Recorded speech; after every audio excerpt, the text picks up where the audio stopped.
Adiskideok, bake eta on. Iritsi zaigu igandea. Jaunaren egun handia. Eta mezarako prestaketa bezala zein gauza hoberik ama Elizaren ikasbide bat entzun eta barneratzea baino. Evangelizatzeko grina suspertzeko lanetan dugu Aita Santu Frantzisko. Eta gaurkoan, Jesusen lanaren eragina hartuko dugu gai moduan. Hau da, lehen ikasleen historia azalduko dugu. Evangelioak dio, Jesusek 12 ikasle ezarri zituela. Apostolu deitu zituenak. Berarekin egoteko eta berri ona aldarrikatzeko. Beraz, bi gauza zehatz. Berarekin egoteko eta berri ona aldarrikatzeko. Kontraesana diruri, berarekin egoteko eta era berean alde egiteko. Esan genezake, ala egon, ala joan. Ba ez, Jesusentzat ez dago joaterik egon gabe. Eta ez dago egoterik joan gabe. Hau ez da erraza ulertzen. Baina, hola da, Jesusek zein zentzutan egiten dituen horiek ulertzen saiatuko gara gaurkoan. Hasteko, ez dago joaterik lehenik egon gabe. Kristok ikasleak bidali aurretik deitu zituen. Eta anuntzioa jaunarekin topatu izanaren ondorio da. Edozein kristau ekimenak, batez ere misioak, hortxe du hasiera. Ez da akademia batean ikasten, ez. Jaunarekin topo egitearekin hasten da dena. Horren testigantza ematea hain zuzen, besteei jasotakoa agertzea da. Baina, ez badugu bere argirik jaso, itzaliak bezala egonen gara. Ez bagaude berarekin maiz, besteei ez bera baizik geure burua emango diegu. Hola dena alperrik izanen da. Beraz, Jesusen evangelioa soilik eman dezake, berarekin dagoen pertsonak. Berarekin ez dagoen pertsonak ezin du bere berri ona adierazi. Ideiak eramanen ditu agian, baino ez evangelioa.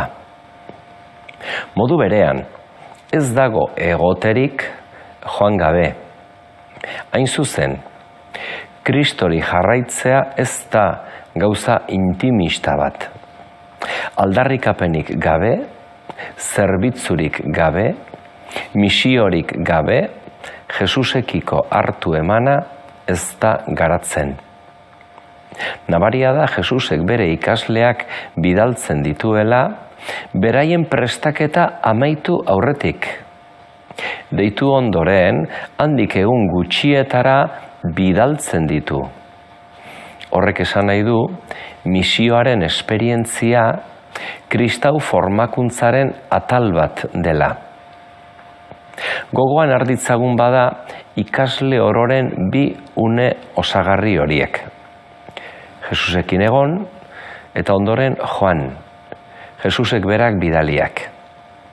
Bere jarraitzaileak deitu ondoren, eta bidalia aurretik, Jesusek hitzaldi bat ematen die. Evangelioan hitzaldi misiolaria bezala ezagutzen dena. Mateoren 10. kapituluan aurkitzen da. Eta aldarrikapenaren konstituzioa da. Hitzaldi hau irakur dezazuela, gomendatzen dizuet. Eta bertatik 3 atal aukeratzen ditut. Zergatik anuntziatu, zer anuntziatu, eta nola anuntziatu. Zergatik anuntziatu, honen motivazioa Jesusen 5 hitzetan dago.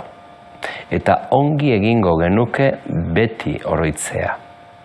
Doan hartu zenuten, eman doan, 5 hitz dira. Baina zergatik anuntziatu, doan gratis hartutakoa era berean doan eman behar delako. Anuntzioak ez du gugan bere iturria, baizik eta doan jasotakoaren edertasunean, gure meriturik gabe. Jesus aurkitu, ezagutu eta maitatuak eta salbatuak izan garela konturatu izanaren ondorio da misioa. Hain da handia doain hori, ezin dugula geuretzako gorde. Hori edatzeko beharra sentitzen dugu. Baina Jesusen estilo berean gratis emanaz. Bestela esan da, doain bat dugu eta hain zuzen horregatik gu ere doain bilakatzera deituak gara. Gure bokazioa besteentzako gu doain bat izatea da.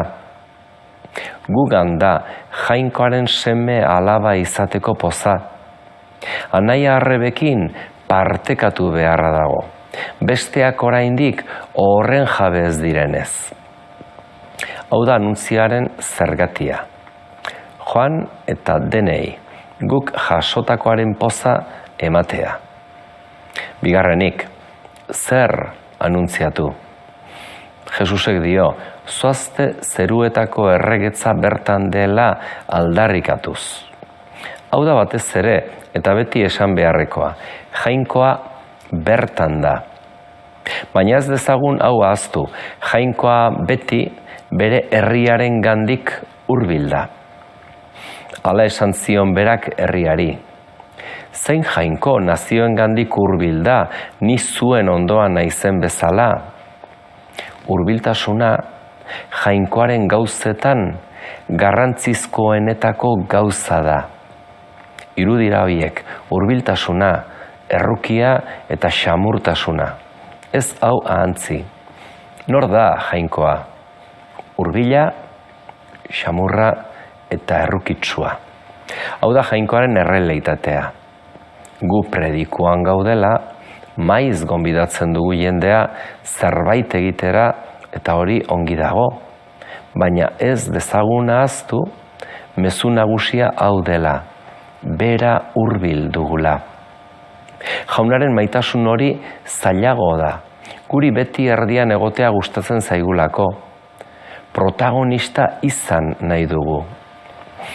Joera gehiago dugu egiteko, moldatuak izateko baino.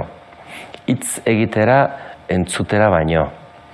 Baina egiten duguna erdian jartzen badugu, guk jarraituko dugun protagonista izaten. Baina anuntzioak Jainkoari eman behar dio lehentasuna. Hola besteek aukeratu dezakete bera. Hurbil dela sumatzen dutelako. Eta ni atzean. Hirugarren puntua, nola anuntziatu. Honetan Jesus zabalago aritzen da. Esanguratsua da. Esaten digu modua, estiloa, aldarrikapenaren hizkera nolakoa behar duen. Testigu eginez, testigu izanez. Gertatu zaiguna, egin digun mesedea kontatuz. Senideok, modu horretan bizi gaitezela, gaur eta beti. Hurrengo beste bat arte, ongi izan.